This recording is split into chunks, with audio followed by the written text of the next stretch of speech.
सुख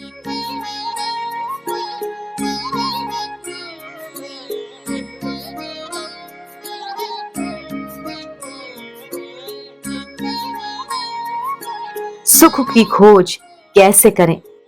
संसार में प्रत्येक मनुष्य सुख पाने की आकांक्षा में दौड़ रहा है। वो चाहता है कि संसार की वो सभी वस्तुएं उसे प्राप्त हो जाएं, जिनसे वो पूर्णतया सुखी हो जाए। उसके सारे प्रयत्न सुख पाने के लिए ही होते हैं। निरंतर ऐसा करके भी उसने जो पाया है वो उससे सुखी नहीं है, बल्कि उसे जो नहीं मिला है उसे पाने के लिए दुखी रहता है।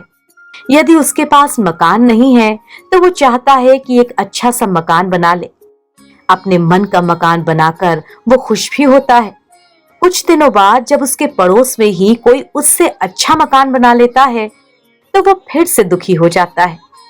इस दुख का सबसे बड़ा कारण है कि वो सुख को बाहर जगत में ढूंढ रहा है, जबकि सुख भीतर खोजने की चीज है। आप सुख को जितना बाहर तलाश रहे हैं तो समझिए सुख आपसे उतना ही दूर जा रहा है। एक बार एक वृद्ध महिला घर के बाहर सड़क पर सुई ढूंढ रही थी। उसी दौरान एक युवक उधर से निकलता है। उसने वृद्धा से पूछा, आप क्या कर रही हैं?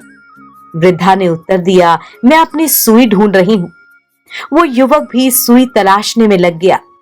बड़ी देर तक प्रयास करने के बाद भी जब सुई नहीं मिल पाई तो युवक ने पूछा, आखिर सुई कहाँ खोई थी? तब वृद्धा ने बताया कि सुई तो घर के भीतर खोई थी।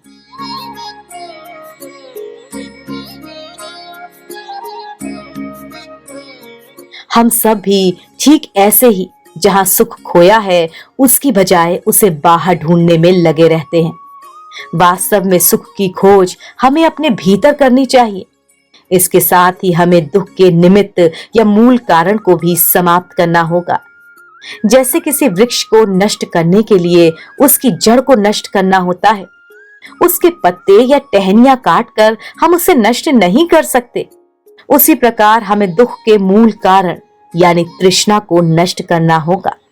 तृष्णा को समाप्त किए बिना दुख निरंतर हमें घेरता रहेगा, क्योंकि एक इच्छा पूर्ण होने के बाद हमें नई इच्छाएं घेर लेती हैं।